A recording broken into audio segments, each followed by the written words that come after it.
రావణాసురుడు మహాపండితుడే కాదు, వేదాలు చదివినటువంటి గొప్ప మేధావే కాదు, గొప్ప జ్యోతిష్య శాస్త్రవేత్త కాకుండా గొప్ప వైద్యుడు కూడా.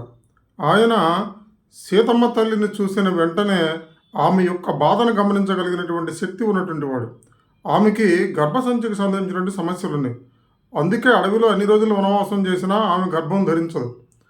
రావణాసురుడు ఈ సమస్యను గమనించి ఆమెని అశోకవనంలో ఉండే విధంగా ఏర్పాటు చేస్తాడు.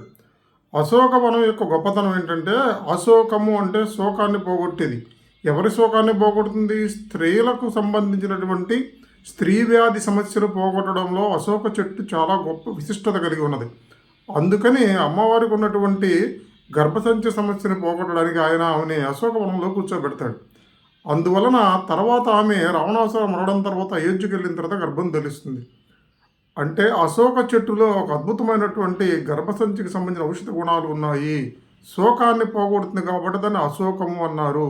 ఇప్పటికీ మీరు మార్కెట్లో అశోక అరిష్ట, అశోక బెరడుతో చేసినటువంటి అనేక రకాలైన మందులు ఆయుర్వేద మందుల షాపుల్లోనూ ఆయుర్వేద వైద్యుల్లోనూ ఉపయోగిస్తూ ఉంటారు.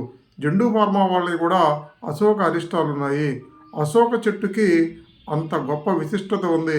అమ్మవారి కష్టాన్ని తగ్గించినటువంటి ఆ చెట్టు నిజంగా పూజించదగినది.